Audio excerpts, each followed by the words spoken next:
go. Let's go. Woo, baby. Man, we're rolling towards the draft. We are rolling towards the draft. And by the way, the great sports right now that's going on. Oh, hey, I got to tell you, man, if you could try to make Tony Dungy into a cancer culture victim, today's society has no guardrails. Tony Dungy's a bad guy. I'll explain a little bit later on. Holy cow. These people and these snowflakes. And by the way, this just in. This is a public service announcement to all of you out there. Are you ready? If you're a snowflake, please do me a favor. Go to WIP or The Fanatic. This is not a place for you. And this is not a place for the faint of heart. Okay? We actually talk sports here and have a dialogue going back and forth. You know the greatest thing about the ping pong that we do here? You know what it is? Nobody's going to get their panties in a bind. We talk sports. We have dialogue. Hello. I know the country used to do that back in the day. Jeremiah says cancel culture is real. Hey, Jeremiah, thank you very much. And I'm promising you this. I know that better than anybody. Cancer culture is real. It totally is. Silio's a bad guy. Have you ever met him? No, but it's what they say. You've never met him. No. There used to be an executive who's one of the biggest turds of all time. His name is Mark Chernoff, who used to run WFAN. This guy used to go around calling me a cancer. Did you ever meet him, Mark? No. Did you ever talk to him, Mark? No. But he just thought he would dub me that. Now Xander knows my ass with that guy. Yeah, and all those creepy dudes who were Chernoff guys make me throw up in my mouth. There, hey, I vented. All right, do me a favor, guys. Please tell me why I can't have Deebo Samuel in Philadelphia. Why can't I have him? Why? Why can't I have him? Why is this general manager so hell-bent on not doing shit this offseason? Why? What's the problem? Why can't I have that? Why can't I give up some of my draft choices to go get that guy who, right now, we were ahead of the game, by the way, at least a full day, that Deebo Samuel was going to potentially be on the open market because currently right now, the 49ers are $2 million over the cap. The kid wants a new deal. You got to sign Nick Bosa next year. You're not going to have the money to do all that. And you still got Garoppolo on your payroll. You know, that's the thing really holding this Deebo Samuel thing up. Okay? Garoppolo being injured hurts the Niners in their pursuit of trying to re-sign him. That may actually be the small little golden nugget here for some NFL team that lands this guy, if they do end up moving off of him, okay, is the fact that Garoppolo got hurt. Because they would have moved Garoppolo by now. Had that money off, been able to give Samuel a brand new contract, this thing really kills it, man. Really, the Jimmy G injury hurts the 49ers and John Lynch's ability to maneuver during free agency. They really haven't been able to do anything. And here is the Eagles. Look, don't be Danny Ainge. How many years did Danny Ainge get all those draft choices for the Boston Celtics? All those assets. And it's yet to deliver an NBA championship. You can have all the draft choices you want. If you're not landing on anybody here, I mean, what's the point of having them all? What's the point of not landing on guys who are impact players? Do me something here. And by the way, please hit the like button. Jason Cole, our NFL Hall of Fame insider. We love to talk with him. All the NFL news will be with us at the bottom of the hour. Please hit that like button. Guys, can you tell me this? Who is the number one premium pick? And you know what I'll even do? I'll even go to the second round. Give me a name of a guy over the last 5 years that's been a first or second round draft for the Eagles that you would consider a superstar. Who is he? Who is he? Who is this? The last premium pick. And I'll even, like I said, give you the second round. First and second round. Who? Jalen? Jalen? I wouldn't call him a superstar. What player in the last 5 years is a superstar? Smitty's a superstar? Sanders? Hurts? Goddard. Goddard was a second-round draft choice. Lane Johnson. Nobody. Zero.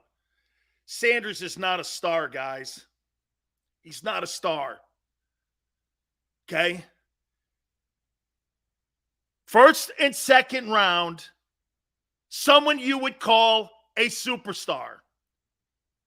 Jeremiah, was Dallas Goedert a second-round draft choice? I don't remember.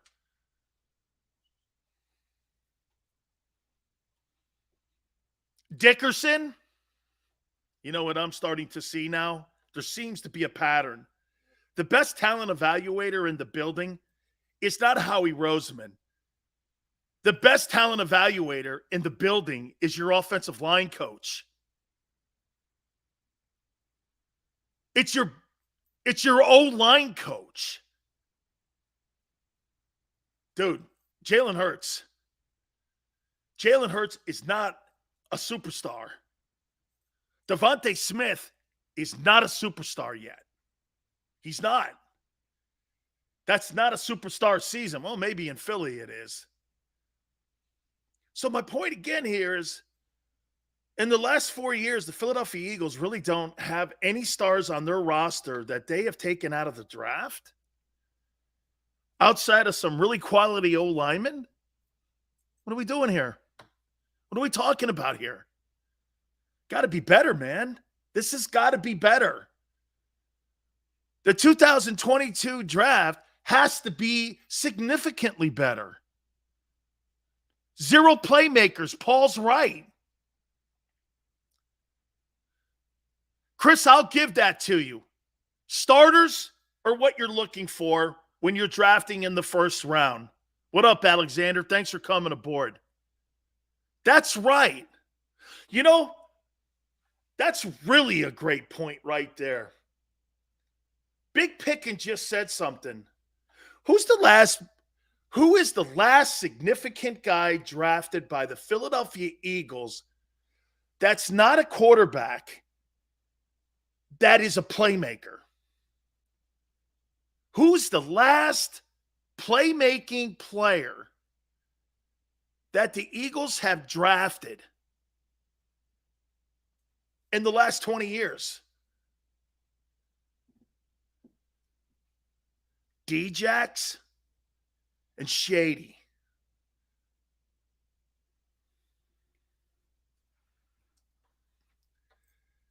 Dude, the history of the drafting outside of the O-line and some significant defensive tackles for this organization has been less than desired here. Shady McCoy, Westbrook, okay? Westbrook, yes, sir. But Shady and Djax as offensive playmakers, probably. Miles Sanders is not a star, dude.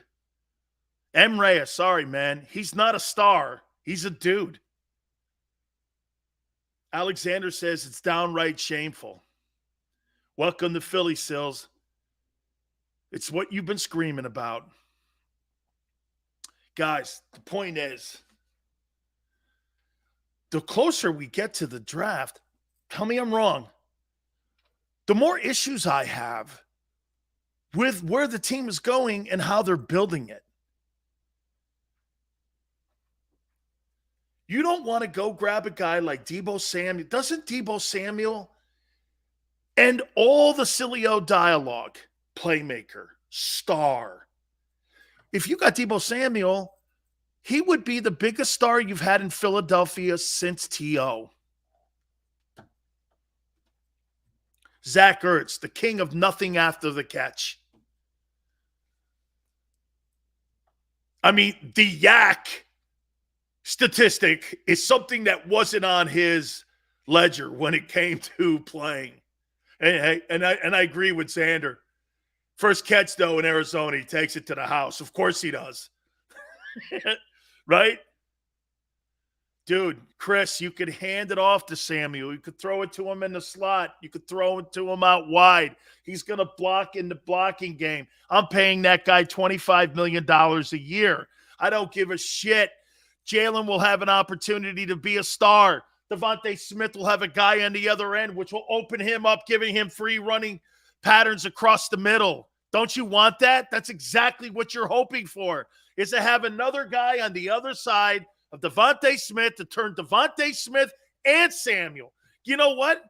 If Samuel only had 1,000 yards, Devontae Smith is going to get 1,000 too. You've elevated your offense because of that weapon.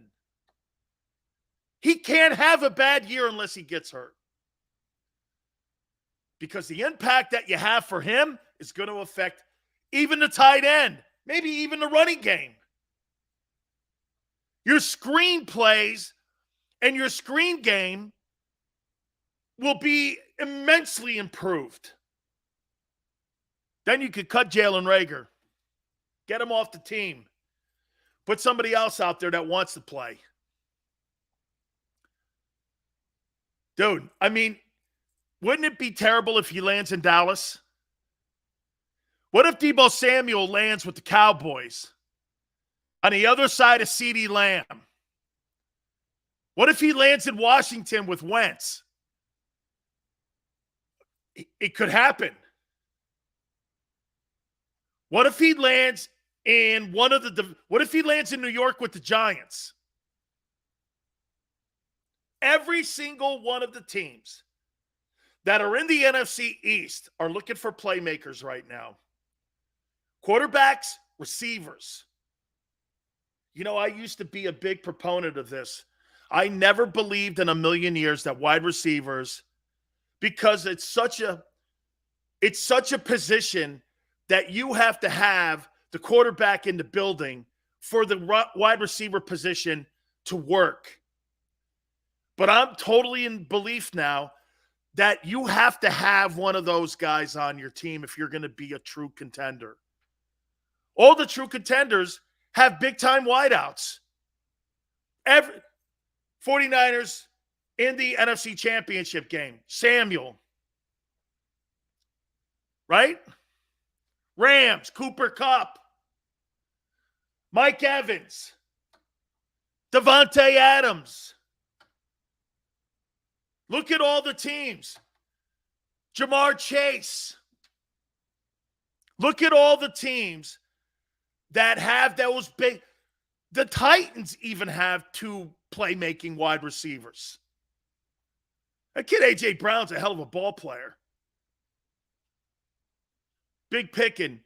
Boy, Deebo was made for Kyle Shanahan because he likes to move him around. But I think he could be a playmaker for Nick Sirianni as well. Eastside Monster. Sills, we got Zach Pascal. Dude, you're not going anywhere with that. No disrespect to him and his NFL career, but you're not going anywhere with that group.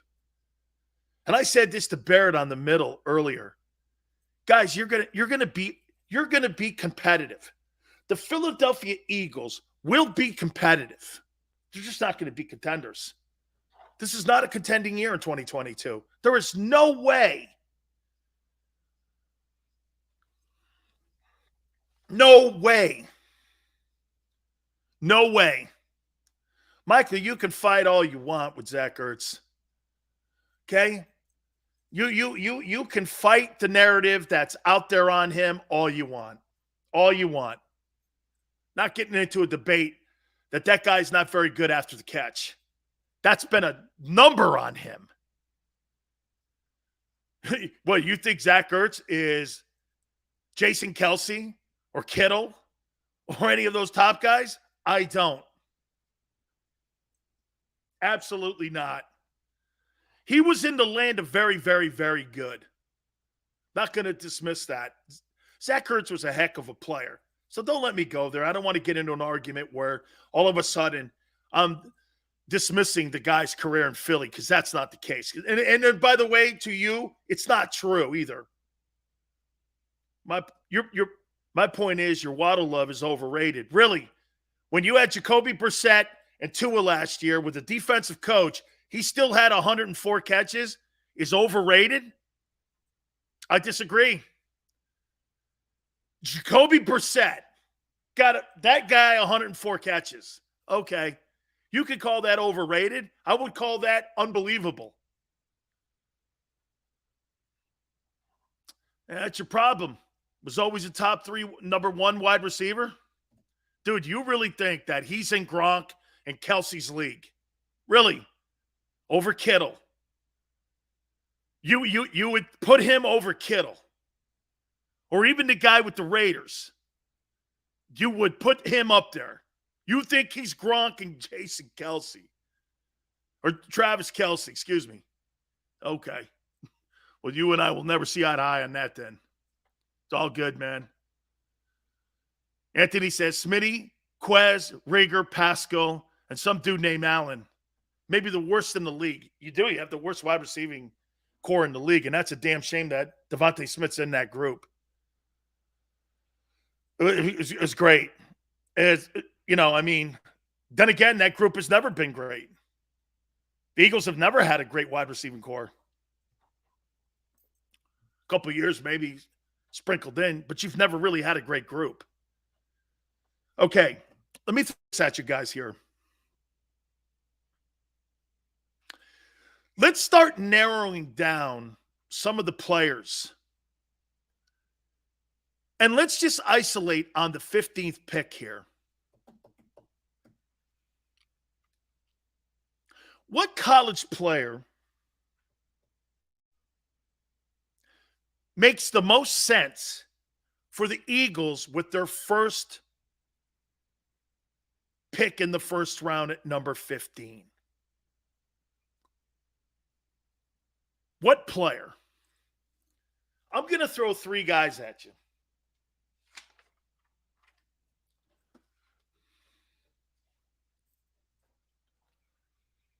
What college player makes the most sense for the Eagles at number 15, the first pick in the first round? I know you have 2. See, GG Meta, I'd love to have Stingley. He'll be the 3rd player taken. Okay? He'll be the 3rd player taken. You're not going to have a shot unless you move up to get him. That ain't going to work. That's not going to work. I'm going to throw this at you here. And by the way, Chris, top 6, I would throw that out there. Zach Ertz was in the top 6.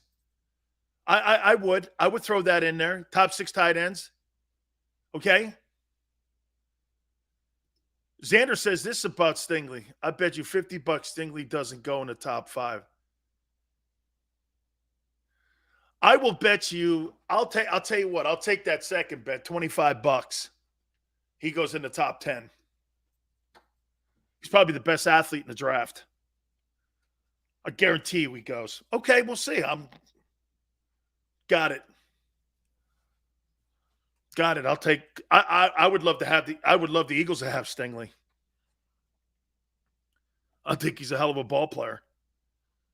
Plus, he comes out of the LSU. How many players can you remember that have been shit turds that Coach O recruited and had at LSU? You guys remember any turds at LSU in the NFL? Any turds? Since Coach O's been there. Not the quarterback, too. They got drafted, Jamarcus Russell. He wasn't there for that. Can you name me any turds that LSU has had? LSU doesn't produce turds. They produce ball players. Okay? I don't know. That's one of those programs. You got a pretty good shot at landing on somebody. Hey, nice job. Hey, Holy Squire, Ben Simmons, congratulations. That absolutely, hey, that's the comment of the day so far. That's the comment. Ben Simmons, right? I mean, seriously, man. How does Elton Brand draft that guy, right? Elton Brand drafts that guy, couldn't even get the team to the NCAA tournament. You still take him. Okay. Nice job, Elton. Yeah, nice job, man. Right. Yeah, you know, hey, it's LSU. Okay. They did have Pete Maravich and Shaq. And some pretty good ball players come out of that basketball program, too, for Dale Brown. I mean, right? What's it like the thing sucked? I'm going to throw 3 names at you. You tell me if any of these 3 names make sense here. What college player makes the most sense for the Eagles at number 15? Jordan Davis? Jamison Williams? Trent McDuffie? Cornerback Washington? Which one of these guys is the best fit and the biggest need? Which one of these guys would you want?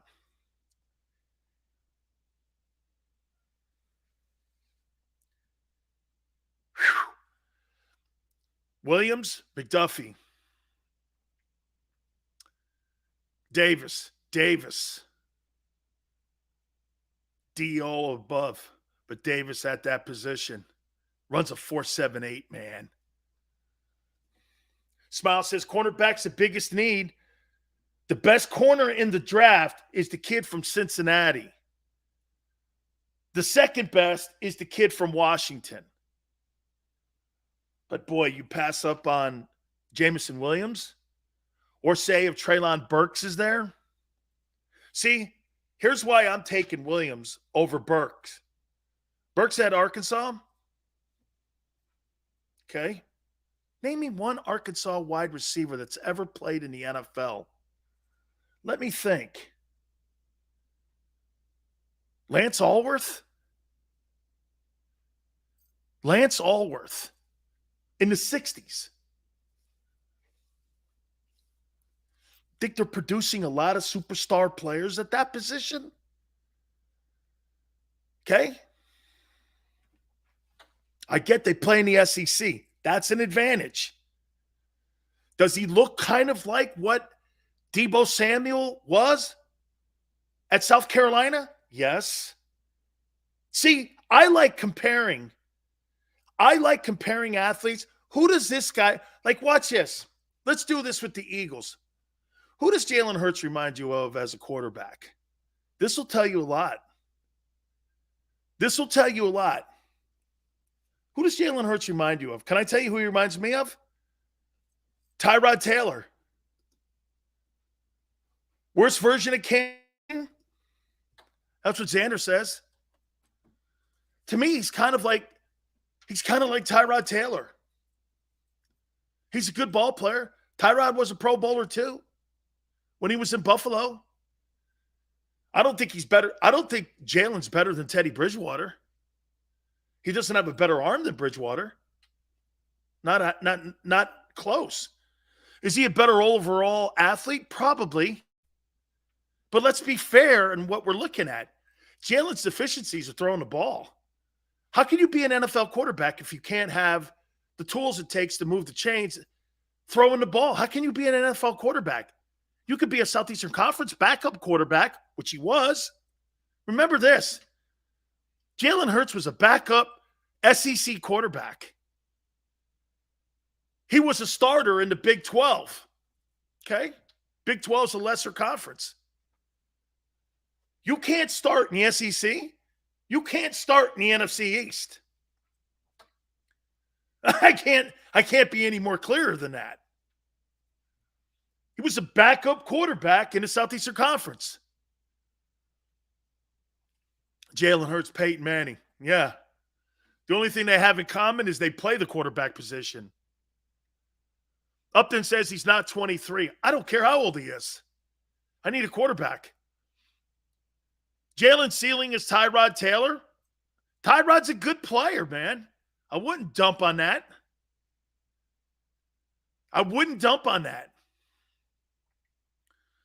Susan, he is a fabulous football player, Bryce Young. And listen, I call him a shwimp, and I'm not going to do that because the guy's a baller. What he did in that Georgia Southeastern Conference game, this guy has got he's got a set of cannolis on him. That was a brilliant performance. Brilliant. Led his team the way he led it, get knocked around, won the Southeastern Conference. Just think about this for a second. The national champions couldn't win their own conference. That's how tough it is to play in the Southeastern Conference. They didn't even win their conference. Yeah. Hey, man.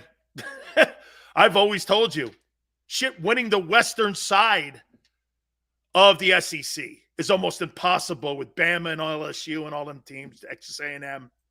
Winning the West, dude, if you can win the West in the SEC, you can win a national title. Let's see if Bryce grows. Let's see if he gets bigger. Let's see if he grows into his body. He hears it. He knows he's got to get bigger. I don't know what he could do about getting taller. But if he could get to about 215 and he's 6.5, Drew Brees is 6 feet. It's okay. Russell Wilson's 6 feet. And you can't hit the quarterbacks today. It's not the same NFL. Kyler Murray is nowhere near 6 feet tall. Okay? He is nowhere near 6 feet tall. But I thought Barrett said something interesting. Hate blocking for 6-foot quarterbacks. It's a nightmare blocking for those guys. I think he's a great football player. I think Bama's going to have a spectacular football team this year too. They're going to be as good as it gets. Just spectacular. All right, I want to take a timeout. Jason Cole, we got so much to hit on with him, with all the NFL news. And I'll get to you which guy I'm going to pick. I want you to think about it. Jordan Davis, Jameson Williams, or Trent McDuffie. What is the one guy that best fits the Eagles with the 15th pick? I'll tell you when we come back out of the timeout. Hit the like button. Keep it here on the National Football Show.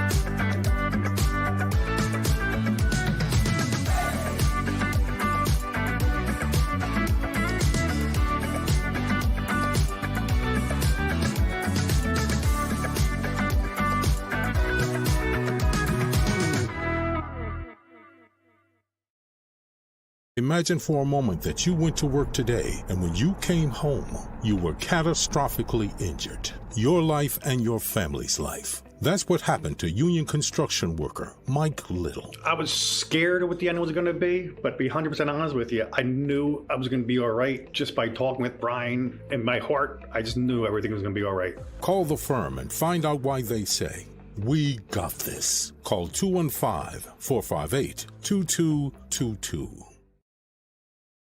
At Stateside Vodka, every new customer gets the world's best rocks glass. Free. What's that? A rocks glass? You're telling me that bottle is cut in half? You could say that. Holy shit. And you're telling me I can get one of these glasses for free? That's right. One free rocks glass per customer with each first-time purchase of Stateside Vodka. So good, it just disappears.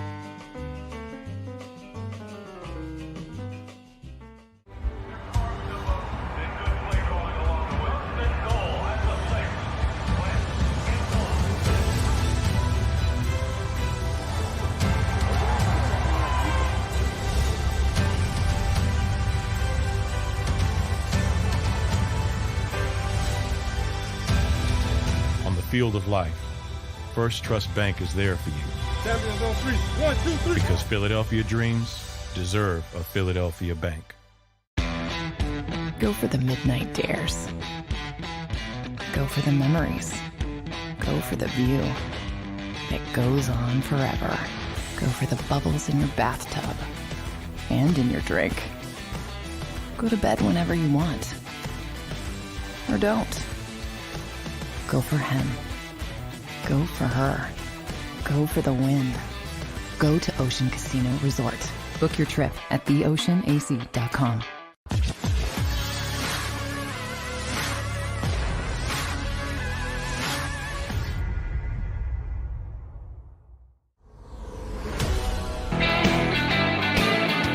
Welcome back. National Football Show. Your boy Big Skills. Please hit the like button.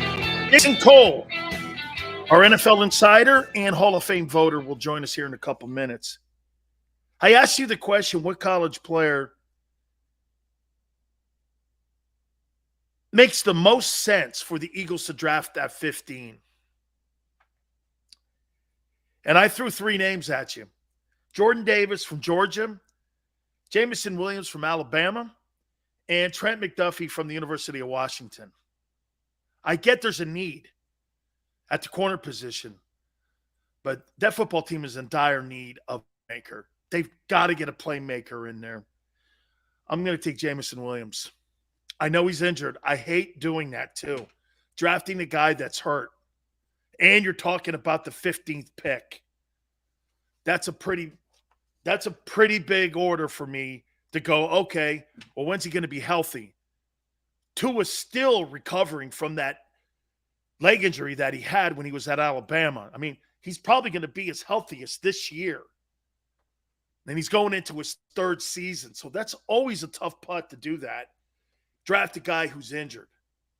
Go over to my friend Jason Cole. So much news going on in the National Football League, especially we're just a couple of weeks out from the NFL draft now. And Jason, do you believe what's going on in San Francisco right now with Deebo Samuel, that Samuel has scrubbed all his social media stuff? He's made it very clear. There's now reports coming out that, and for the record, the 49ers are $1.5 million over the cap. There's no question that Garoppolo being injured has really kind of held John Lynch back, because they would probably have moved that money off the salary cap as of right now. So they're kind of in a pickle here. How do you see this thing working out? Well, you got to pay him. He's a critical part of what you're trying to do, right? Well, so are you going to pay him when you have a contract and Nick Bosa coming up? You're going to pay them both. They're stars. Like, you find a way. If you're talking about the guys who change the X's and O's the most for the 49ers, there's 3 guys off the top who do that. They're in any order you want. They're Bosa, Samuel, Kittle. The linebacker's good, don't get me wrong, but those 3 guys change the X's and O's. So you just have to have those guys. And you want to keep some of your other good players. You figure that out. But those guys change the X's and O's, and you have to pay them. And Deebo, the way that the 49ers use him is completely unique. Like, I know a lot of people say, oh, he's only had 55 catches and 800 and something yards. Do they line up, do people line up other receivers at running back? No. On a regular basis? Do you see what he does run after the catch?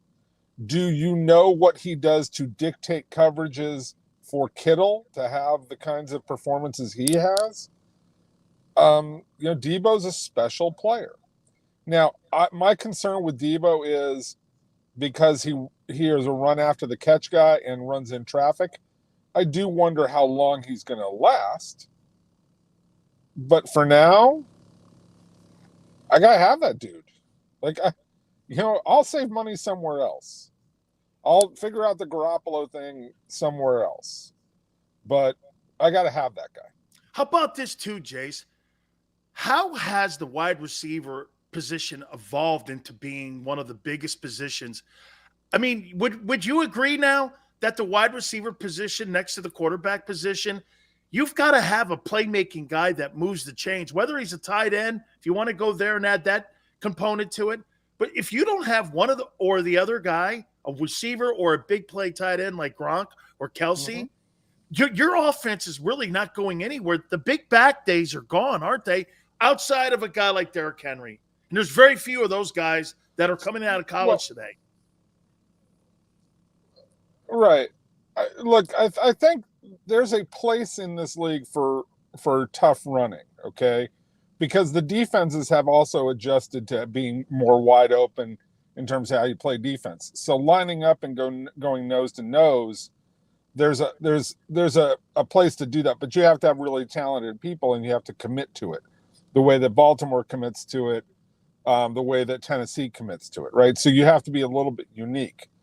But the way that the game is played at the college level, the high school level, and even at the pro level right now lends itself to, throw. The game is built on throwing. The rules are built on throwing.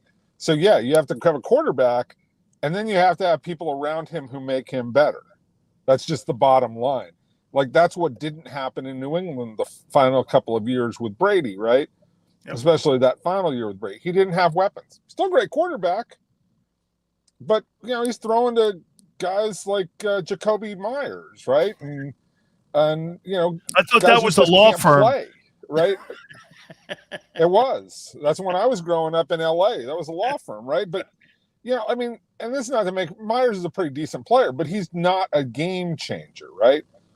You have game changers in this league at wide receiver, and we realize that, and that's where the kids are going to play. At the high school level and at the college level, that's where the game gravitates. That's what you need to support your quarterback. So, yes, having top-end receivers is critical. You think the Cowboys take a step backwards this year after their offseason so far? I don't think they should.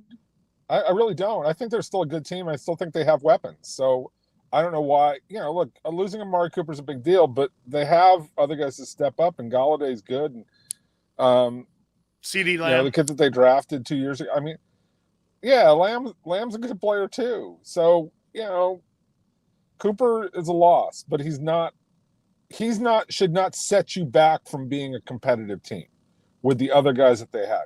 Their bigger concern is Ezekiel going to be closer to the old Ezekiel so that they have the complementary power running game to take advantage of what they have in the passing game. To me, that's the bigger question for them.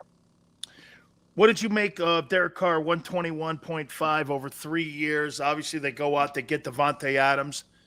And Jace, before you answer, I'll tell you what I really loved about Carr. Carr's in a dysfunctional organization, and he weathered the storm, and he showed leadership and had a substitute teacher, special teams coach down the stretch, and they still made it to the postseason. He's got to be one of the most underrated quarterbacks in the game. He's like a slightly better version of Alex Smith. Huh? Right? Like, he's good. He doesn't. You don't make think my he's a toast. franchise guy then? Well, I mean, Alex Smith is technically a franchise guy. It just depends on your franchise. Look, can he be as good as Matt Schaub and get you to a Super Bowl and get you close to winning it? Yes. Is he going to continually make you a Super Bowl contender year in and year out? No. He makes too many mistakes on throws. He makes too many mistakes in the pocket. I mean, he averages like over a dozen fumbles a year the last 4 years. You can't do that. You just can't. You have to be more careful with the ball. But look, the guys who are better, we're naming guys on, like 5, 6, 7 fingers. Right. Rodgers, so you got to Brady, play with the guy that you have. Right. Yeah. Now he might be the 4th best guy in his own division. Right. But that division's pretty loaded. Let's just put it that way. Yeah, that division. You win that division, you're going to have the second team in that. Jason, has all 4 teams ever made it out of one division to the playoffs? Well, no, because you haven't had this kind of format before. But no, it just doesn't all 4 happen. of those teams can make it, can't they? They can, with the exception of the fact that they're going to beat up on each other. So somebody's going to end up with 7 or 8 losses, right? And that may not be good enough depending on the other divisions. Plus, look, the other divisions aren't so bad. Like Cincinnati and Cleveland, Cleveland with Deshaun Watson, and, the Patriots are always going to be there. You've got Buffalo. Miami is a team that's right there on the cusp. There's 10, 11 teams in the AFC that are pretty representative. I got to say that. Absolutely. Hey, tell me, I've not asked you this question before. Who do you think the best general manager in the NFL is? For you, a general manager that you like, that does the best job at running his franchise and seemingly look, it used to be Ozzie Newsome for me in Baltimore. It used to be my favorite because they won. He lands on everybody. Turns out to be a star. Well, is there a guy nowadays? And quarterbacks, whatever. The best guy at picking out talent, I would always say this. If I was picking players, I would want to have McLuhan or Dorsey picking the players. Okay. If I want to have somebody negotiating, right, because there are different values within that. Yep. To what you're doing. If you want to have somebody clever who knows how to work around the draft and make trades, and like Howie Roseman does a really great job with that, right? He does. I think John Snyder probably overall has the best, because I think he knows how to go back and forth between, okay, I'm going to trade away picks to get players now versus I'm going to get talent, right? So it's probably John Snyder overall. But different guys have different abilities. And again, if I had to hire somebody to just say, and I've said this to McLuhan before, I would hire you again. And knowing that, he's got, a drinking issue, right? And he's got some other personal things that he deals with, right? I would say, just go pick players. I don't need you to run the organization. I don't need you to go out and, represent us in the in the community or any of that kind of stuff, right? Just go sit there and watch tape and pick out players. It would probably be Scott McLuhan first, and he's not even in the league right now, but he's the best pure evaluator of talent that I know. Absolutely. John Dorsey is close, but they're not necessarily executives. Let's just put it that way. 2 last questions for you. Daniel Snyder, is he in trouble of losing the Washington Commanders? He's jeopardized the entire league. I don't think people understand what this means. And I'll just say this, if you're the NFL Players Association and you're looking at the fact that somebody maybe cooked the books, you're saying stealing. He's stealing not just from other owners, he's stealing from you, the players. And they said, that guy Friedman who used to work for him said they kept 2 sets of books. That's organized crime kind of stuff, right? And you know that. Oh, never mind. I don't need to say anymore. But hey, what is? Hey, gabagool. Hey, what do you say? You don't talk like that on the show. We don't talk about that. That's nothing. But anyways, 2 sets of books. This is not. I joke about it, but that's illegal. That's the kind of stuff that impacts the collective bargaining agreement. Because if the players are sitting there going, hey, wait a sec, one of you guys is cooking the books. We're going after you. That's going to cost, that should, in my view, if I was on the player side, I would be raising holy hell about this and saying, okay, we're going back to the table. And you guys are paying a very serious price for this because we can't trust that the information that you send us, the audited information that you send us, we can't even trust that is accurate, and that undermines the entire collective bargaining agreement. I think by September he will no longer be the owner of the Washington Commanders. I know it's got to go through due process here, but there's no way the owners and the players and the networks. This is, like you said, it's organized crime, stealing. It's so ugly. Yes. And he comes off the heels. Absolutely 100% that. And he comes off the heels of that other investigation. I mean, I don't know if I've seen another train wreck of an owner more so than Daniel Snyder. This is up there with like Leonard Toast gambling away the Eagles. Yeah, like that. This is like up there with that. Absolutely. Yeah. Finally, Yes. Baker Mayfield, is there a market for him?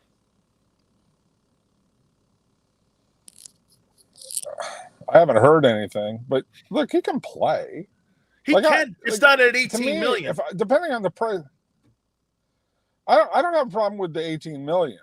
I got a problem more with do I have to give up a first round pick or high picks? That's more of a problem. Like the 18 million is just the number, right?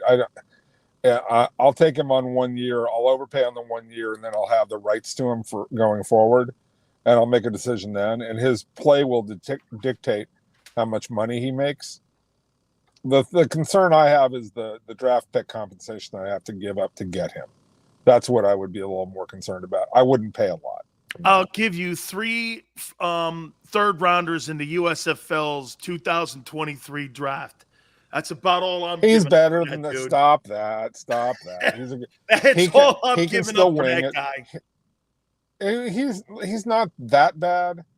He's just erratic, and he's got – look, he's a bit of a child, and but so was Roethlisberger early in his career. You know, things can be worked out. There's too much talent there to not to completely give up hope that he can salvage his career. And I've had too many people tell me there's ability there. You just have to figure out how to coach it.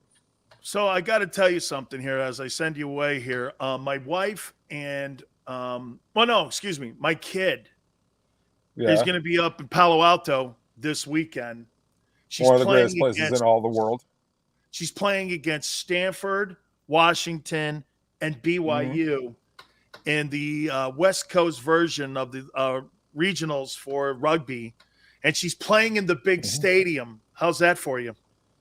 Ooh, not quite as big as it used to be, but still, but very nice. Well, not that place, but we didn't play it there. So, yeah, I get what you're saying. The Super Bowl was played in the big house when it had 86,000. It's a little more comfortable right now. Oh yeah, but they did. They downsized the thing. Jace, we got to roll. I appreciate it, my friend. Thank you. All right, be good. All right, man. Later. Got you, man. That's my friend Jason Cole, NFL Insider. Hit the like button. Got a question for you. Matt Corral is in Philadelphia. He is in Philadelphia. Does Matt Corral make sense with one of the first-round draft choices or a second-rounder for them to take that quarterback in the upcoming April draft? I'll hit on it next. Hit the like button. Keep it here on the National Football Show.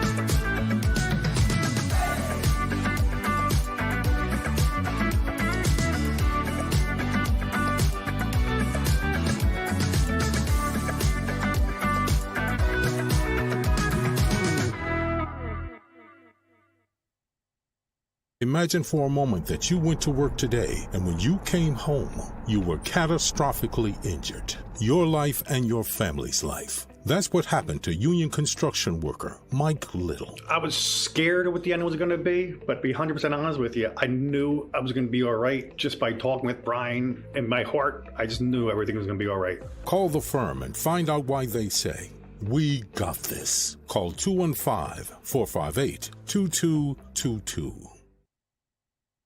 At Stateside Vodka, every new customer gets the world's best rocks glass. Free. What's that? A rocks glass? You're telling me that bottle is cut in half? You could say that. Holy shit. And you're telling me I can get one of these glasses for free? That's right. 1 free rocks glass per customer with each first-time purchase of Stateside Vodka. So good, it just disappears.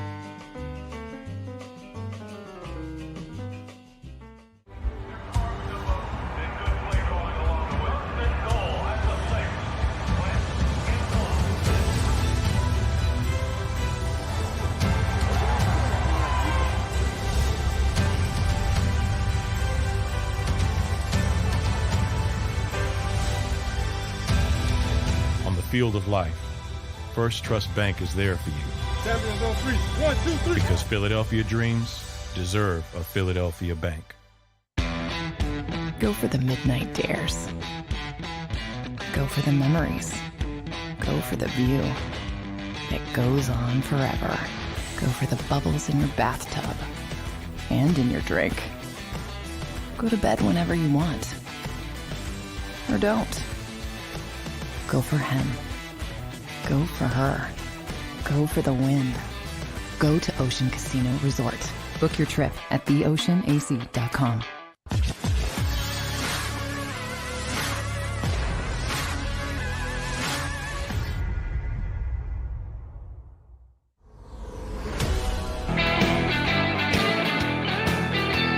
Welcome back. National Football Show. It's your boy Big Sills. Hit the like button. By the way, since Xander was showing like highlight reels of Barrett earlier, I had to throw some on my Twitter page. Big Sills destroying Stump Mitchell and Eric Dickerson. I put it on my Twitter page. And I was playing against Ray Donaldson, who was a perennial All-Pro.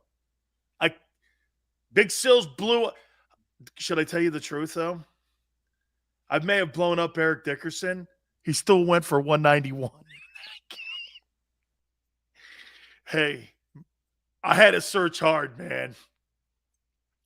I had to search hard. Sills, man, you really hit Dickerson. It's the hardest hit of my professional career. I knocked the shit out of him. He and we and him are friends to this day. And he goes, "Hey, Sills, didn't I go for 190 in that game, though?" I went, "Yeah. You went for 190. He did, man.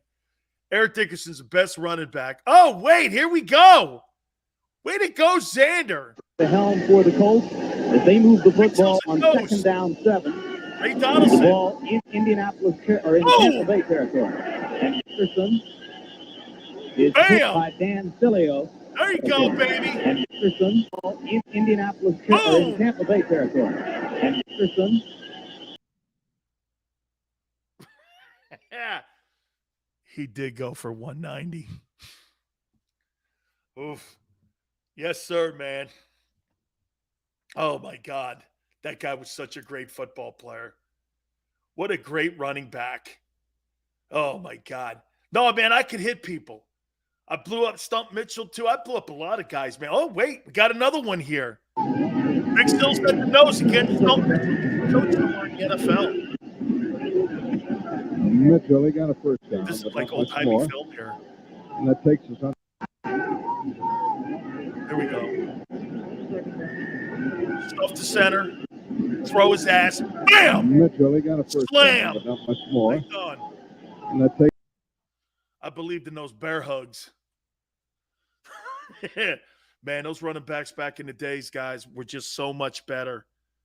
Not today, man. Everybody today is more of a type of wide receiver kind of / running back today. The Big Sills. Thank you, Xander. That was really cool of you, man. I did. I was like, I don't know. But then again, man, Bears blocking on Reggie, man, all good. And the guys that he said that he played against, man, played against some of the greatest players in the history of football. That's for damn sure, man. Love talking football with him. Real quick before I get to Matt Corral being in Philly here. Guys, I'm not going to get political here. Okay? I can easily, but I choose not to anymore. Because what's the point? When you start arguing politics with people, okay? When you start arguing politics, it's a no-win argument. And really, quite frankly, people get their panties in a bind, and it really doesn't go anywhere. Xander says, rumors coming out, many inside Eagles organization love Matt Corral. It doesn't shock me. Quarterbacks are always going to do well in their interviews. I want to say this about Tony Dungy. Tony Dungy is one of the finest men I've ever met. And one of the realest guys I've ever been around. Tony Dungy doesn't believe that sex education should be taught to really young kids in the state of Florida. DeSantis has a bill where that's not going to be taught on whether or not you're a boy, you're a girl. Tony doesn't believe in that. A lot of people don't. I don't believe in it. I think that's a parent's responsibility. If a kid goes to a teacher and says, I want to be a boy or a girl, I don't want that happening. That means there's a problem at home. All that kind of stuff. I want my daughter to come to me and ask me anything, and we'll work it out. I don't want a school teacher who's got a political agenda of her own, who doesn't know my kid, making decisions for my child. I don't want any of that. You're there to teach the curriculum that you're given, not made up curriculum. I don't know what the hell Disney's thinking about. This is what gets sports leagues in trouble. Starting to act like political arms of a particular party. And I'm not stumping for any side here. I 1,000% back Tony Dungy. But that doesn't make Tony Dungy a bad guy. Tony doesn't believe in it. You think Tony Dungy believes in every single conservative platform, or that he backs the Republican Party? I don't know that. I've never asked him that because I've never cared to. Quite frankly, I don't really care because I like the man for who he is. But if you go on Twitter now, Dungy hates gays. Why? Because Tony Dungy said he didn't want a gay player on his team? Okay? Is there a problem saying that? I don't want a gay player on my team. Why do you think Tony Dungy would say that? Why do you think Tony Dungy would say that? I love Dungy too, Xander. Why do you think Tony Dungy would say that? Because he hates gays? No. Tony Dungy's a man of God. Because you're gay has nothing to do if God loves you or not. It's a sexual preference. Is it against teachings? Your own, probably. But dude, I'm for everybody. I think everybody has a chance to do whatever they want in their life, as long as it doesn't impede in my life. I don't care what you do, what you say, who you back politically. But what happened to this country where Tony Dungy can't even make a comment? And personally, he probably doesn't want a gay on his team because you know why? He doesn't want to have to answer it for his players. He doesn't want his players answering it.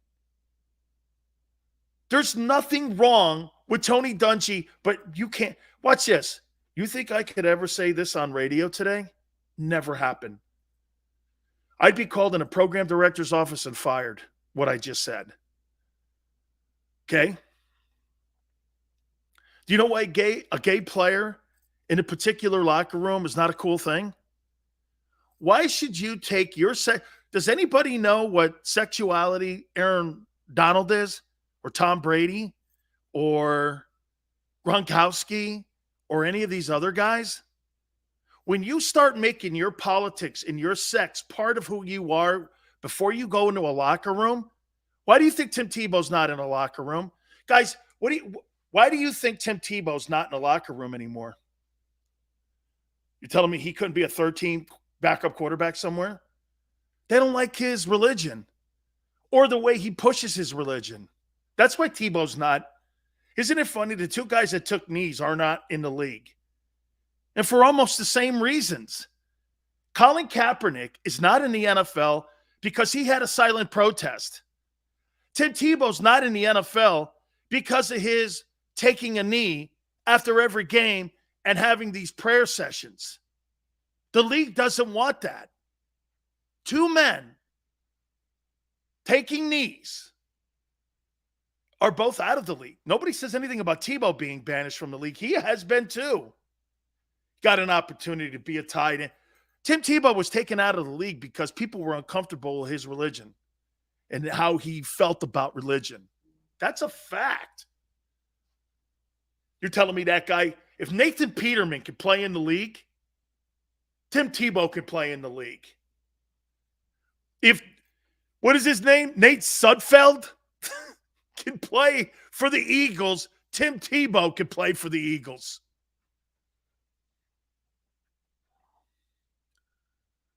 That's right, Razor. You guys don't agree with me every time I throw a topic out at you. Stacy, he went on and won all those football games for the Broncos beat Roethlisberger into playoffs, and they got Peyton Manning, kicked his ass out. That was it. Yeah, hey, picking. There's very few there's very few Heisman Trophy winning quarterbacks that have actually won playoff games? Cam Newton, Roger Staubach, Tim Tebow. Now, of course, Joe Burrow. Absolutely. You're trying to make Tony Dungy into a bad dude? Come on, man. Really? I don't see it. All right. I want to hit on Matt Corral. Would you draft Matt Corral in the first round if you're the Eagles? He's in town today, and I'll give you what the word is after he had his meeting with the Eagles on what is being said about Matt Corral, the Ole Miss quarterback. Hour 2, hit the like button. Keep it here on the National Football Show.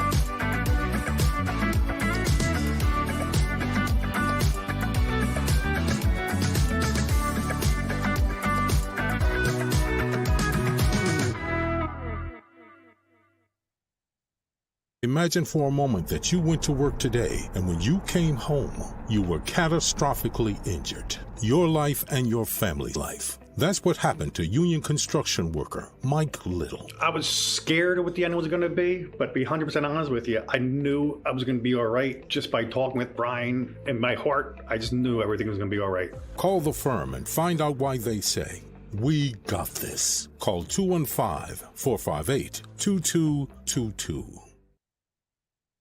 At Stateside Vodka, every new customer gets the world's best rocks glass. Free. What's that? A rocks glass? You're telling me that bottle is cut in half? You could say that. Holy shit. And you're telling me I can get one of these glasses for free? That's right. One free rocks glass per customer with each first-time purchase of Stateside Vodka. So good, it just disappears.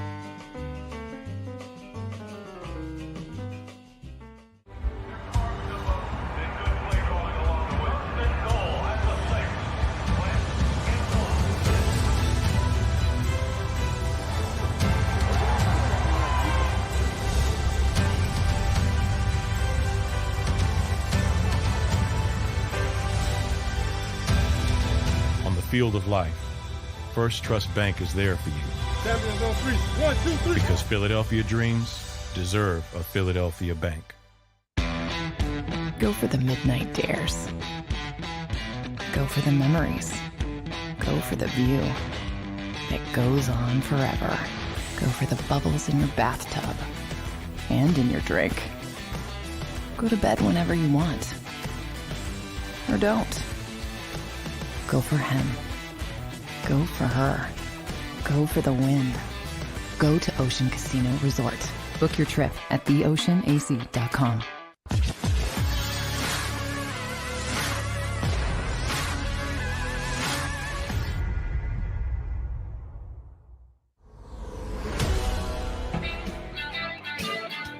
Welcome back. National Football Show, hour number 2. Please hit the like button. Thank you guys so much for coming aboard. I really appreciate it. You guys have been awesome.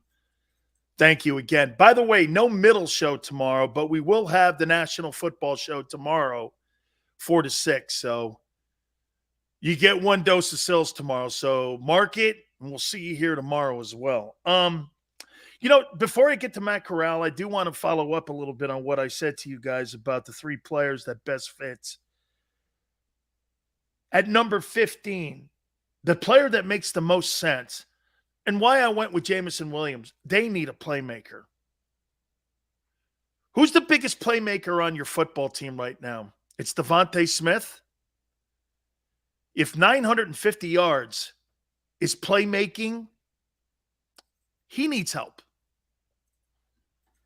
That's not a significant playmaker. Now, don't start with me saying, well, Sills, if he's on the Bengals with I know this. This is why we go back almost a year to the day when JAKIB Media asked me that question, notably Xander, what'd you make of the Devontae Smith draft? I think it sucks. He was shocked. Said he doesn't fit. That's not the pick. A football team does not need that guy because you don't have the quarterback to get him the ball. And it's kind of exactly what ended up panning out. Almost right down the line of what I said about Devontae. Devontae's a fine ball player. And he's going to make chicken shit into chicken soup. He totally did that. Quarterback who couldn't find him for games, multiple games. Couldn't find him in the playoff game to save his life. He did the best he could. Shockingly, that 900 yards is about as good as you can get with a non-throwing quarterback. Your quarterback is a non-throwing quarterback. Barrett thinks he's going to be better. He's probably going to be a little better. But we're talking about natural throwing ability and talent. At being a big arm quarterback, he's never going to be that guy. Tua's got more upside than what Jalen Hurts does as a thrower. Nick Saban saw it. Nick Saban has been a pretty good evaluator of the quarterback position over the last 3 starters that he has had in that building. Don't you think? Mac Jones probably finished second in the Offensive Rookie of the Year voting. Okay? Right? Chase is the Offensive Player of the Year, rookie-wise. Mac got his football team to a postseason. Tua was the 5th pick. Hell, even Jalen, who was benched, was a 2nd rounder. Nick, you want to hear something crazy about both you know how everybody's saying this, guys? Let me write this down. I want to show you something. How good, you know when everybody says that you have to have an offensive-minded guy in the building to evaluate the quarterback position? Let me show you something here. I'm going to go like this with Bill Belichick and with Nick Saban. So, Jacoby Brissett started last year, and he started with the Colts for a full year. Remember they gave him like a $17 million deal when they made the trade with New England? He started that entire year before Rivers got there the next year. Jimmy Garoppolo. Matt Castle started in the NFL.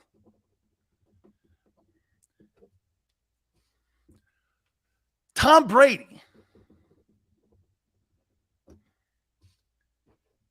Mac Jones. Are you telling me that Bill Belichick doesn't know shit about quarterbacks? Jacoby Brissett, a starter in the league. Jimmy Garoppolo. Matt Castle. Tom Brady and Mac Jones? I would say you need more intel to tell me that he doesn't know quarterbacks. Let's look at Saban. Since they've changed the offense from being a ground and pound. Jalen Hurts, 2nd rounder. Tua, 5th pick. Mac Jones, 1st rounder. You got a Heisman Trophy winner, and you got a kid who's going to be a star in this Bryce Young kid. So here are the quarterbacks between these two dudes that are defensive-minded guys. Jalen Hurts, Tua, Mac Jones, Bryce Young, Tom Brady, Matt Castle, Jimmy Garoppolo, and Jacoby Brissett. All these guys are starters. You're trying to tell me these guys don't know quarterbacks? And when you get quarterbacks like this, what happens? Flies come, / wide receivers. You're starting to get the guys who can get the ball to me. The reason Jalen Hurts was benched is because of all these guys I named. He's the least of the throwers of all these guys here. They still know what they're doing at the position. Oh, and these guys are defensive guys. So don't let that narrative go out there that Belichick is just a defensive-minded guy. Look what you got. You got a defensive-minded coach. He doesn't really know offense. Well, shit. That's not the history that he's had. Oh, and he had Bledsoe there. I forgot. He didn't draft him, but they had Bledsoe in the building. Okay? Hey, dude.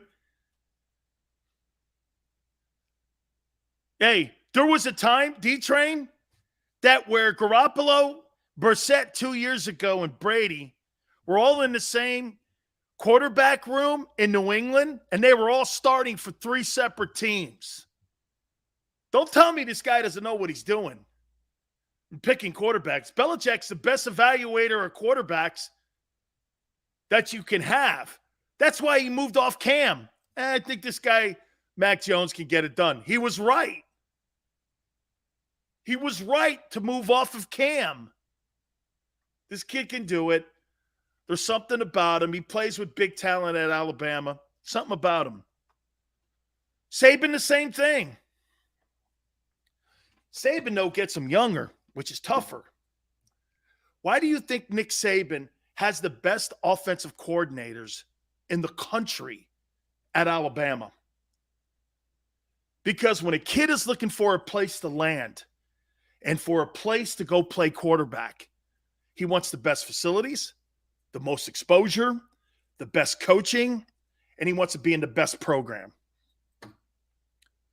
That's why you pick Alabama, LSU, SEC, Ohio State, Clemson.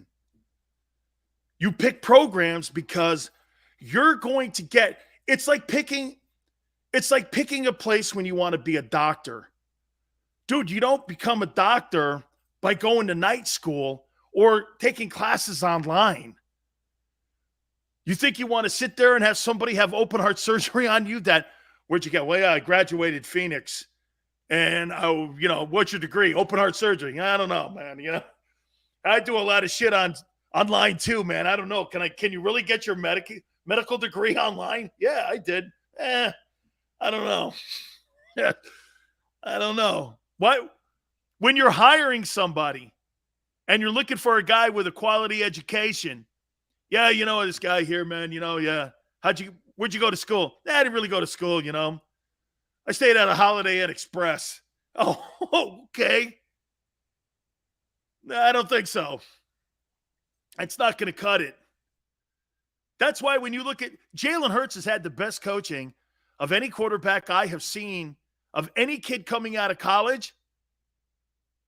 I can't think of another guy. So you've had Nick Saban, Steve Sarkisian as your offensive coordinators and Saban as your head coach.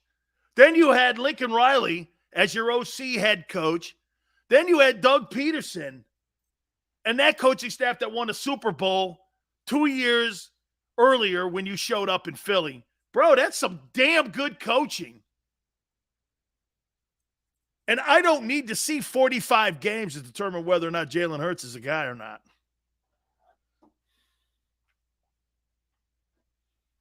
I don't need it. Dude.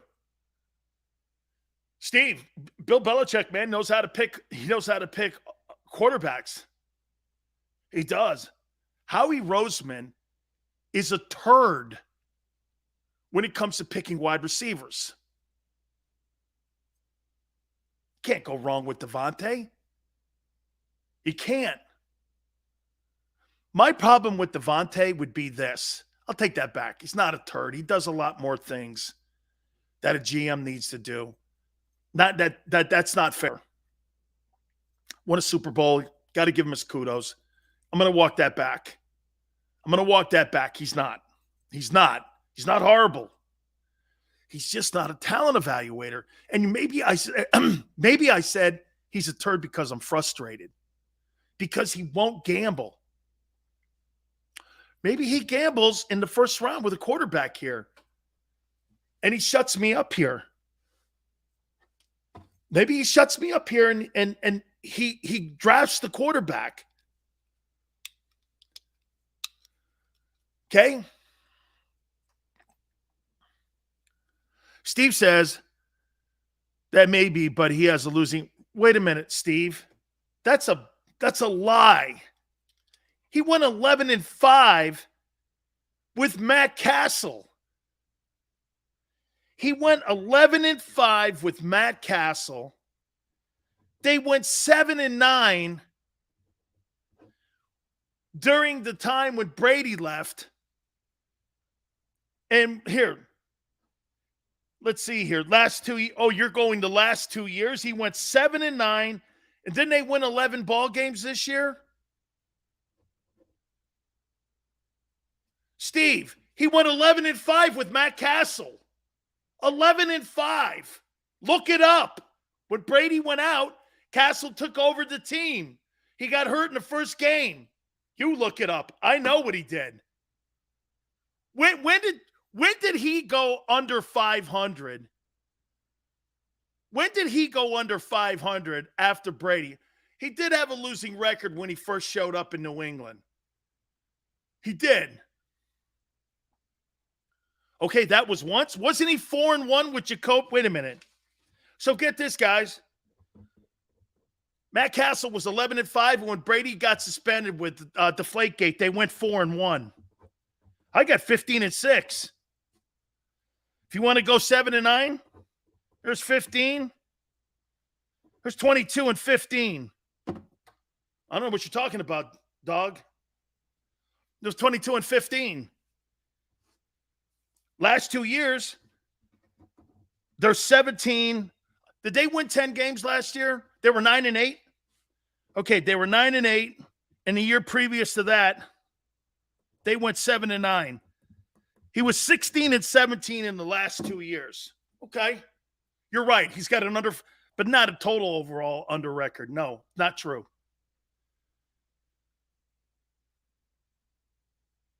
And his overall coaching record is under 500. You're right. Belichick sucks.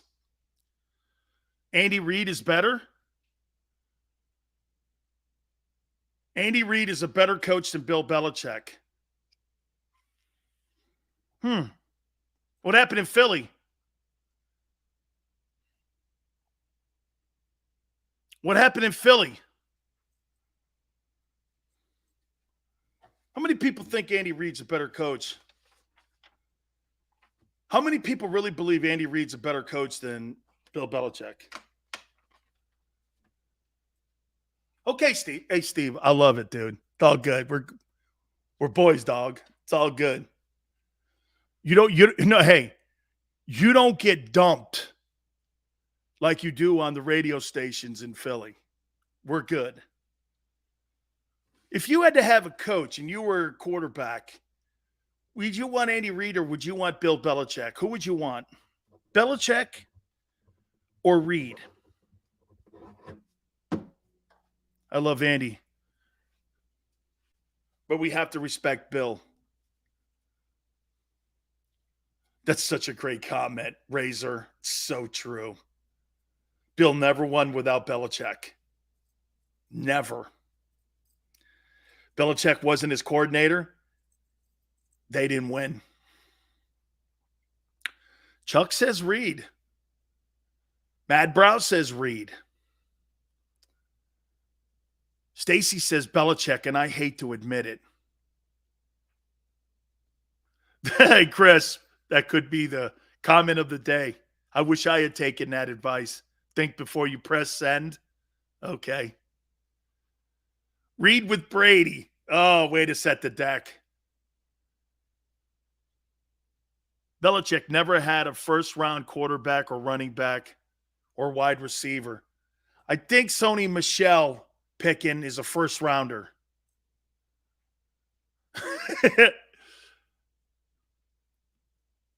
Brady won without Bill. Oh, he ends the deal. He does. But Bill will go on and pass Don Shula as the all-time winningest regular season coach in NFL history and the most iconic NFL coaching career of all time. Let's see how many championship rings Bill has now. 6. He's got 6 Super Bowls. He was a special assistant on the Patriot team that got beat by Favre. He's got 1 AFC championship ring.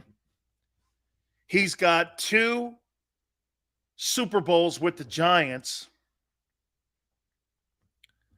Bill Belichick has 9. Bill Belichick has 9. Oh, wait a minute. He was 7-3. He was 6-3 in Super Bowls. So he's got 9 conference 10. He's got 12 conference championships, and he's got 8 Super Bowl rings. Wow.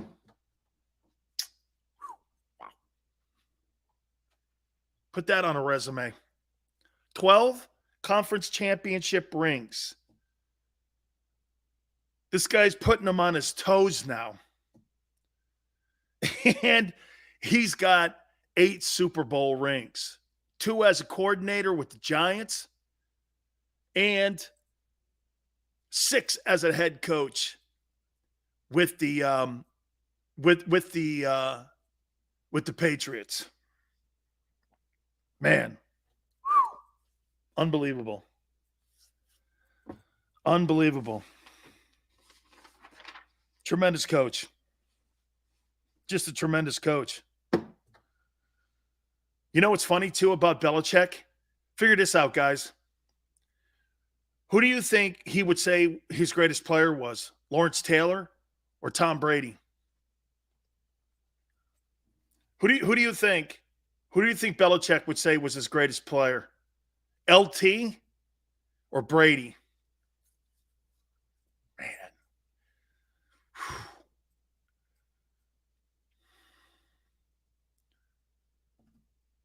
Andy has 2 Super Bowl rings? Where's that? Oh, he may have been on that Green Bay staff. Eastside Monster says Brady.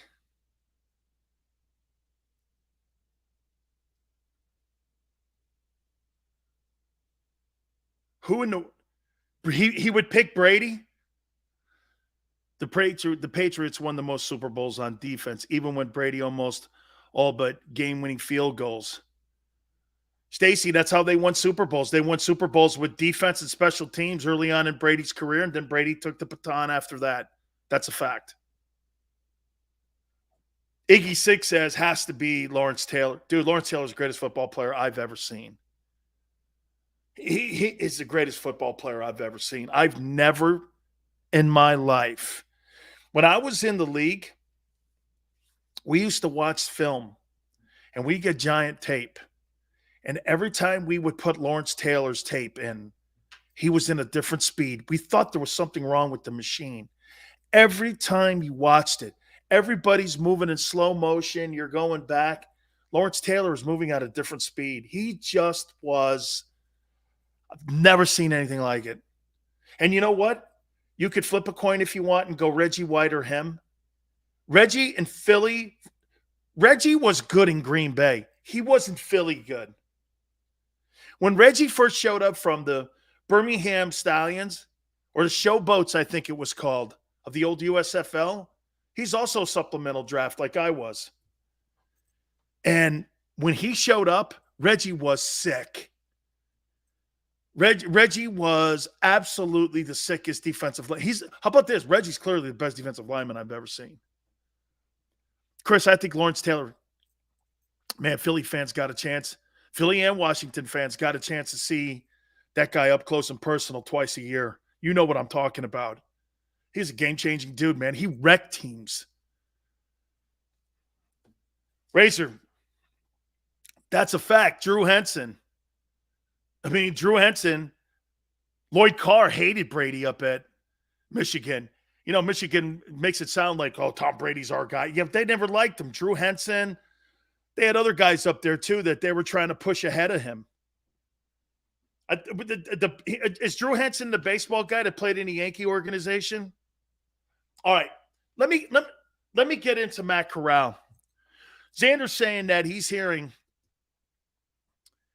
that his meeting went very well, Matt Corral, with with the Eagles. I don't know what to read into that. But, you can win someone over in an interview. Say the right things. Show that you're, wanting to play. I'll tell you what the key is on those trips. I'll tell you what, here was something that somebody told me. When you go into those meetings, so when I met Rich McKay, you know what the people were telling me? Tell him you want to play for the Bucs. And it was kind of true. I did want to play for the Bucs because I wanted to stay in the state of Florida. Do you know who was recruiting me? The Patriots, the Steelers, the Packers, the 49ers. Hell, you know what? Even after I got cut, the Eagles brought me up and brought me in for a couple days. I was there in Philly for 2 days. This was during the Gang Green time. Yeah, man. There are some within the Eagle building who believe that Matt Corral is hands down the best quarterback in this year's draft per U Stadium. What does that mean, though? He's the best quarterback in the draft. Is that worthy of a first rounder? That should have been the question. He's the best quarterback in the draft? Does that necessarily mean he's a first rounder? Or does that mean he's in the top end of the first round? Or does that mean he's in the bottom end of the first round? Matt Hatter, I'm with you. I don't think it means anything. Because these quarterbacks haven't been evaluated or graded out to be franchise guys. Now, some would say this. Sills, you really think Brandon Weeden was a franchise guy? He went in the first round. True. How about Tim Couch? How about Johnny Manziel? Okay? Remember all those guys? Man, they're how about this? Would you not agree that there are more bust quarterbacks that were drafted in the first round than guys who went on to become stars in the NFL who were drafted in the first round? So when people say to me this is not a very good quarterback draft class, how do you know that? I can't sit here on April 13th and go like this to you. This draft class sucks. I can't do it. Just like I won't say on Monday to you, after the NFL draft, you know what I won't do? Eagles had a great draft. I don't know that yet. I will say this, did they address a need? We're going to find out what Howie believes is the biggest need with 15 and 18 and what he does with the rest of those picks. We're going to find out. Now, my question to you is, would you draft Matt Corral with one of the ones or a second-round draft choice? Jeff George, Joey Harrington. Look at these bums. There's a ton of them. There's a ton of these stiffs. Mark Sanchez. Holy cow. You know what I say about Mark Sanchez? You know, Mark Sanchez went to a couple conference title games. He actually did. Olympic duck hurdler. I like it. NFL quarterback, most demanding position in all professional sports. You think? More demanding than a catcher? More demanding than a goaltender? You don't really have to be overly athletic to play the position. Peyton Manning and Tom Brady couldn't jump over a ruler. The second rounder for sure. Bad QB. Hey, Andrew, 1979 was considered a bad quarterback class, and they had Phil Simms and Joe Montana come out of that draft. Two guys won 6 titles. I'd like to be a goaltender for the Flyers. You think that's not demanding? I do.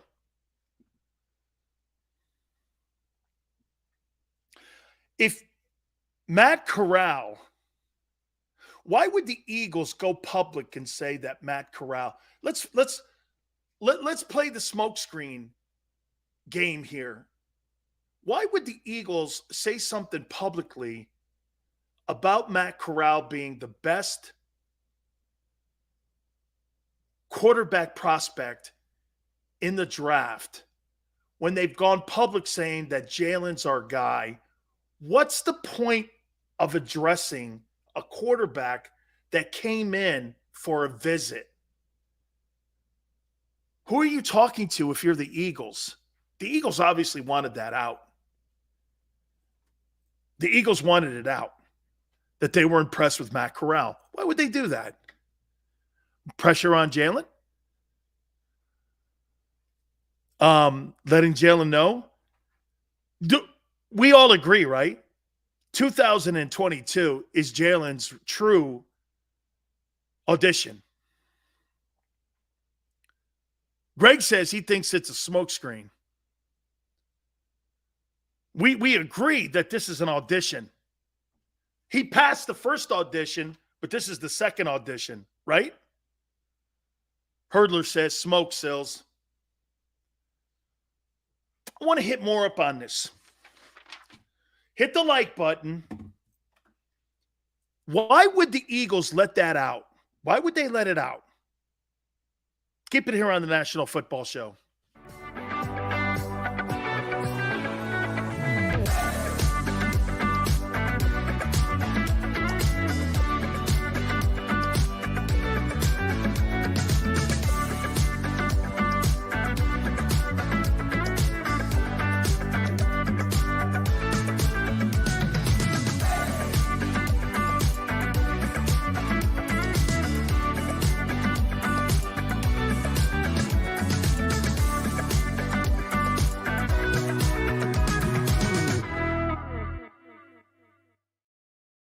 Imagine for a moment that you went to work today and when you came home, you were catastrophically injured. Your life and your family's life. That's what happened to union construction worker Mike Little. I was scared of what the end was going to be, but to be 100% honest with you, I knew I was going to be all right just by talking with Brian. In my heart, I just knew everything was going to be all right. Call the firm and find out why they say, "We got this." Call 215-458-2222. At Stateside Vodka, every new customer gets the world's best rocks glass, free. What's that? A rocks glass? You're telling me that bottle is cut in half? You could say that. Holy shit. And you're telling me I can get one of these glasses for free? That's right. One free rocks glass per customer with each first-time purchase of Stateside Vodka. So good, it just disappears.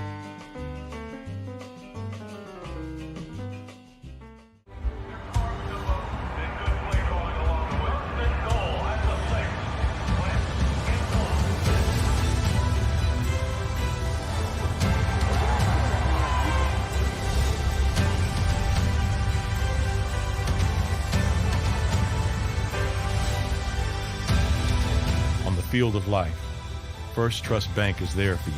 Champions on three. 1, 2, 3. Because Philadelphia dreams deserve a Philadelphia bank. Go for the midnight dares. Go for the memories. Go for the view that goes on forever. Go for the bubbles in your bathtub and in your drink. Go to bed whenever you want. Or don't.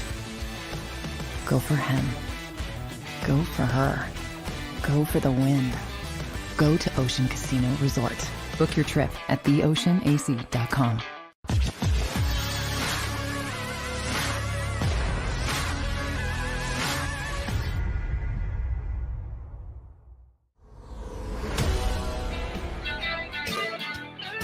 Welcome back. National Football Show, your boy Big Sills. Interesting day at the Eagles facility. Before I do that, what do you guys make of Aaron Rodgers not showing up to OTAs this offseason or any of the mini camps? He's not going to show up. You just lose Devontae Adams. You're trying to build some relationship with your new wideouts, and the guy who you just gave $50 million to doesn't want to practice with him. It's the difference between Brady and him. You imagine having all that talent and not being a good teammate. Aaron Rodgers is a shit teammate. He's a shit teammate. Why don't you have some of that greatness rub off on your wideouts? Aaron Rodgers just thinks he could show up in the room. You know what's going to happen? One day he's not going to be able to do that. You know, great athletes, right? They live on that. Aaron Rodgers is a prime example of that. He lives off of his greatness. But then when that greatness starts to wane a little bit, he doesn't understand why people aren't there for him more. You know what Brady did? Here's what Brady did. Brady knew he couldn't do it any longer and make people like Edelman and Amendola and Welker great anymore. So what did he do? He picked up his bags. He went to Tampa and went to one of the best wide receiving corps in the league. Why do you think he was looking at either the Chargers or the Buccaneers? You had Mike Williams and Keenan Allen in Los Angeles with the Chargers, and you had Chris Godwin and you had Mike Evans. And get this, he knew he was going to bring Gronk with him. Can you imagine if you had Keenan Allen and Mike Williams and Gronkowski on that Charger team? I think you would have had a pretty damn good result. I'm not saying that you would have delivered a Super Bowl because I think Arians is a better coach than Brandon Staley. And the two coordinators are better. Todd Bowles and Byron Leftwich are better. And that's what swayed Brady. And plus, he didn't want to go west. He wanted to stay east. And they're going to buy a house in Miami. So it's kind of right in the whole world where they're going to live. They're going to live in South Florida.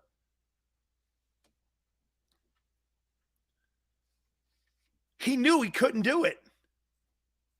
All those years of having nobody wideouts. And Brady, he knew he needed help. Aaron Rodgers doesn't see it yet. Aaron Rodgers has an attitude that, he just doesn't make his teammates better. But his skill set is so great. You overlook it because here, let me think. Let's add this up. I mean, this guy's won 39 ball games in the last 3 years, 40 ball games, whatever it is. I mean, it's incredible. Right? Matt LaFleur benefits. Hey, how good is Matt LaFleur as a coach? Guys talking shit on Brady. How good's Matt LaFleur? Hey, and by the way, Sean Payton knew that there were no quarterbacks in New Orleans. He took a year off because he wanted to get the hell out of that thing because he knew New Orleans were in purgatory. New Orleans has some of the worst cap issues of any team in the league. They're miles over the cap. And there's no hope of quarterback. You couldn't land Russell Wilson. You couldn't get any of those guys. You couldn't get Deshaun Watson. You're not going to go to war with Taysom Hill if you're Sean Payton. Jameis Winston, okay, really? That's who you think Sean Payton was going to go coach the next 5 years with? No way. Matt Hatter, Sills, is Hurts a bust? Absolutely not. Jalen Hurts is not. Okay? Is not a bust. I'm going to tell you what's interesting, Jay and Philly. You ready? Why would you bring in Matt Corral and then get it out there publicly that you really love the kid? And you think he's the best quarterback in the draft, whatever that means. By the way, Matt Corral is going to visit the Steelers this week as well. Why would the, and listen, we really loved the kid. He really had a great interview. But what's it mean at the end of the day? I thought you were sold on Jalen here. Maybe that's the plan here, is to confuse everybody. Howie's done a great, I'll tell you something. Hey, do we not give Howie Roseman credit for this? Do you know what Howie's going to do in the upcoming NFL draft? Do you have any idea? Do you have any idea? Jerry Jones saying that he's going to trade up, which means he's probably trading out. of the first round. Did you have any idea what Howie's going to do?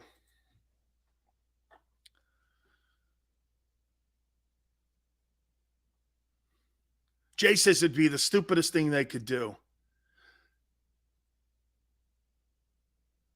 Steve says Corral gets picked up, top 10 potentially, another player slides. Eastside, right. I have no clue what he's going to do. Smile says he believes that Howie's going to take that cornerback. I hope that cornerback from Cincinnati's down there.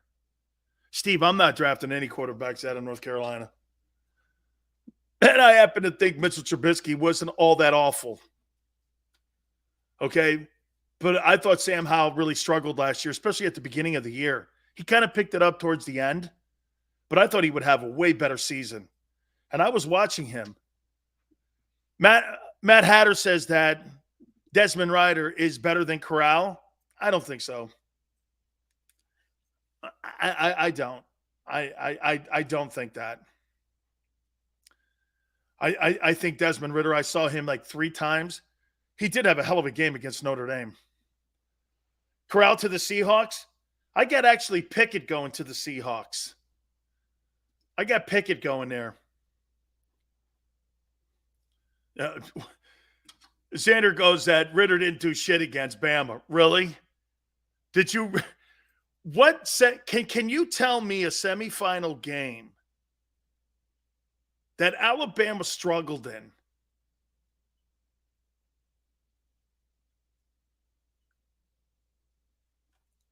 Was it one of the Clemson games? Was it one of the Clemson games? Or I thought those were national championship games. I think Pickett to the Seahawks. Me too. You know what? Prior to the trade even too, Steve, I said that they were going to move off of Russell Wilson. D-Train likes Ryder. How many of the quarterbacks from this draft will be bust, Sills? I think these guys. Okay, can I tell you what I think the ceiling is for some of these guys? Is Kirk Cousins okay? Would Kirk Cousins be okay with that? I don't see any Justin Herberts, or I don't see any other guys in this building here, or on these sheets here, where I'm sitting there going, I see Patrick Mahomes.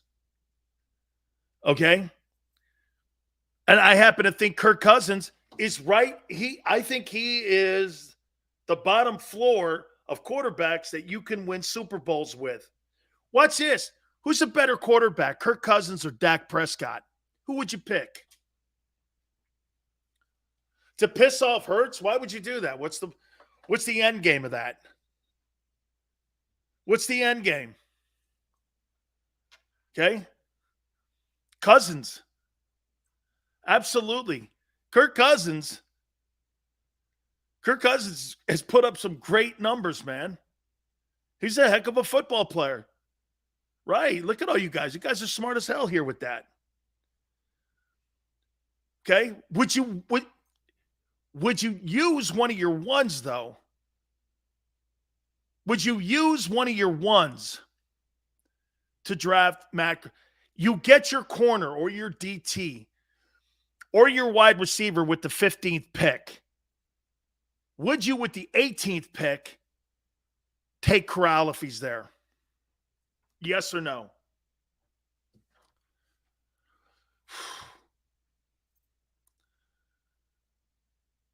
I would take that kid Desmond Ridder maybe in the 3rd round.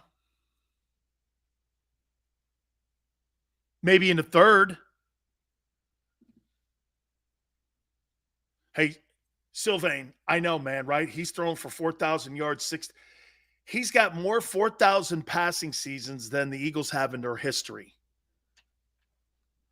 Like tripled. Eagles have only had one guy do it. Easy money. I'm not going to go against you, dude. You've been pumping this kid. since day one. Prescott and Hurts aren't even close. Random. That's right. Kirk Cousins is superior to both them dudes.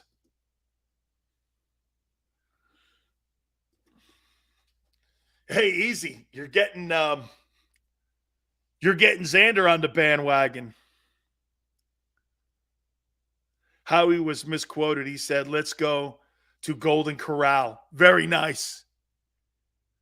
Very nice. Yeah, Dak Prescott. Isn't it seem to me that Dak Prescott's stock, if he's a stock, and I used to be a stockbroker, I know, one of the many titles Big Sills has had. Are you buying? Hey, I got it. I like this game. I like this game. Are you buying stock in Dak Prescott? Yes or no? You buying stock in Dak Prescott? I'm not. That's not a stock that does anything for me. You know what's funny? 2 years ago, I may have bought that stock. I may have bought that stock. Right now, I'm going, and it's $42 million. The stock is overvalued. You're trying to get a deal here. The stock's not living up to its performance. Wow, these players are like stocks. That stock has gone down. Sell. I like it, Hurdler. I'm selling that stock. I'm going to show you something here, though. How about Carson Wentz for the Washington Commanders? You buying that stock or you selling it? Didn't cost Washington a first rounder. He threw for 27 touchdowns and 7 picks. He's got a second round quarterback. That's a starter. Are you selling that? You're selling it. Sell that shit. No. Hold. Huh? He's cheap for Washington. Not costing him a 1. Look at the weapons Prescott has compared to Wentz. Yeah, Wentz has got 1 wide out and a running back. Chuck says I'd sell. Big Moose says hold. Some of you are, I'd like to hold. Want to see a little more of the stock's performance before I go out there and buy it. Okay. Jalen Hurts. Buy or sell? How's that stock look with him? Jalen.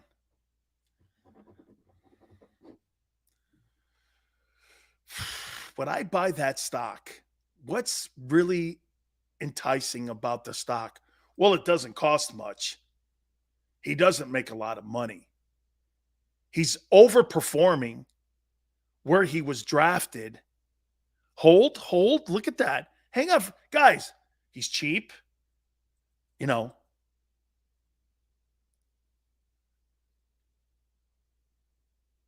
I think Carl would buy it. I might be in that hold.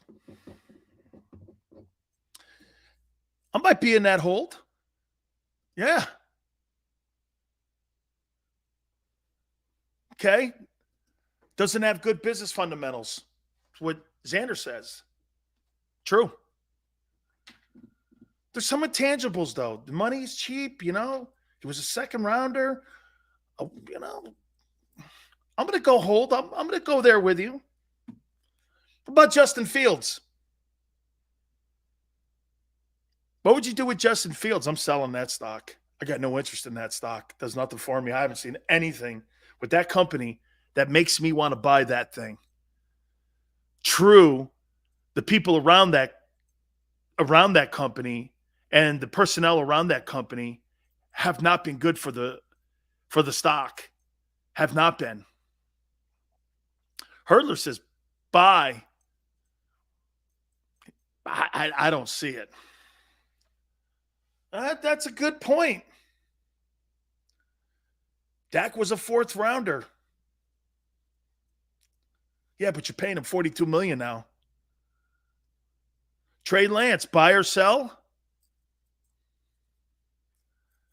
Not me. Nah, I'm selling that. How about Justin Herbert? Where do I line up for that thing? How about Lamar Jackson? Buy or sell? Lamar's got a contract too. Would you buy that stock?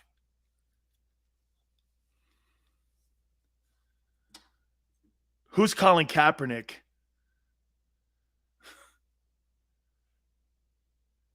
Maniac says that Justin Herbert sucks. You must have had a few too many today, brother. You must be on some meds.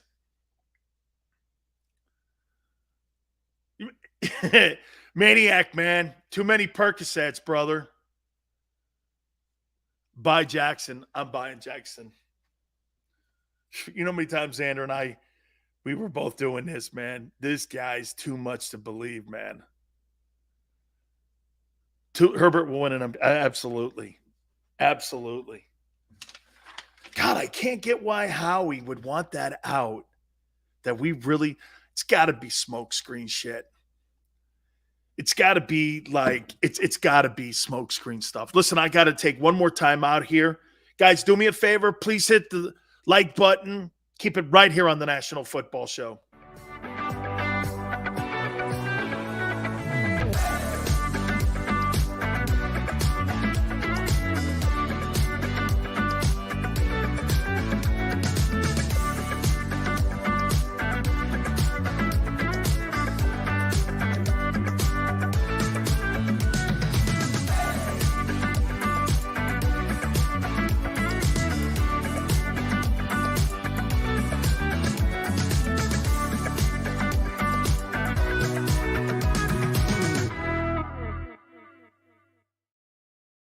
Imagine for a moment that you went to work today and when you came home, you were catastrophically injured. Your life and your family's life. That's what happened to union construction worker Mike Little. I was scared of what the end was going to be, but to be 100% honest with you, I knew I was going to be all right just by talking with Brian. In my heart, I just knew everything was going to be all right. Call the firm and find out why they say, "We got this." Call 215-458-2222.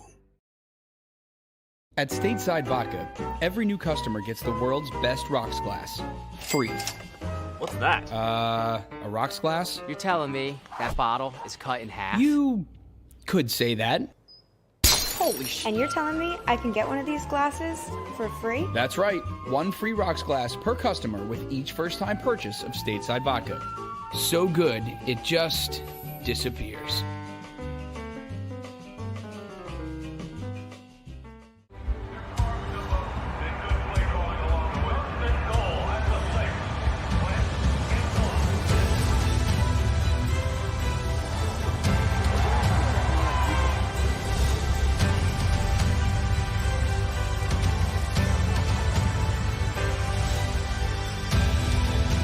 Field of life, First Trust Bank is there for you. Champions on 3. 1, 2, 3. Because Philadelphia dreams deserve a Philadelphia bank. Go for the midnight dares. Go for the memories. Go for the view that goes on forever. Go for the bubbles in your bathtub and in your drink. Go to bed whenever you want. Or don't. Go for him. Go for her. Go for the win. Go to Ocean Casino Resort. Book your trip at theoceanac.com.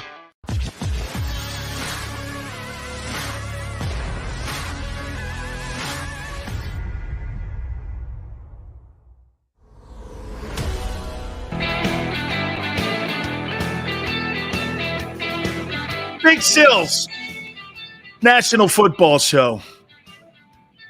Let me read you what Xander just said to me here. Derek Carr just got paid $42 million annually. It's not a smokescreen. Hurts will want his paper next year. You're out.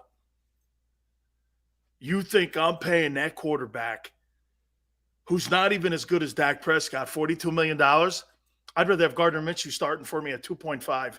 No way. Not happening. I don't give a shit what you think. I'll Baker Mayfield your ass. You want to start playing with Dude, he's not better than Baker Mayfield. They're the same. They're the same guy. Remember something. Baker played in the AFC. That Browns team is in the NFC. They won 11 ball games. I'll do one better to you. If that Baker Mayfield team that he quarterbacked last year to an under 500 record was in the NFC East, they would have won 11 or 12 games. That roster's loaded. Myles Garrett, Jadeveon Clowney. I mean, the two running backs, the old line, the tight ends. The Browns would have won 11, 12 games last year. That team would have won the East. The AFC's a bit. By the way, if Carson Wentz's Colts team is in the NFC East, they win that division, winning 13 games with that 1,800-yard back. And I didn't even bring up the quarterback's name. Hey, man. If you're not going to pay and you feel that you have to go out and get Deshaun Watson, Baker Mayfield was the number one pick in the draft. He wasn't just a first rounder. This guy was the number one pick. He was the top pick. And they said, nah, that's all right. We're going to go get the guy with all the rape charges against him. Yeah, he's a better quarterback. What about those? I don't care. I need a quarterback. That's what the Browns said. What about those charges against? I could care less. Isn't that what they said?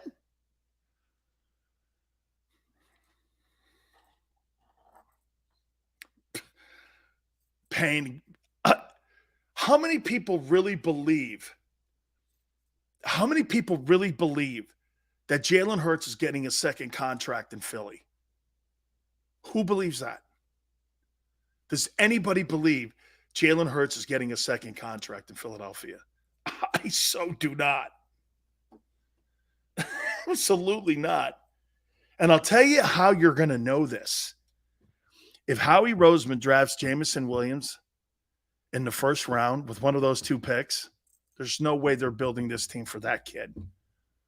They'll go into draft next year, get a quarterback, or maybe one of these quarterbacks slide into the second round. Howie will take him there,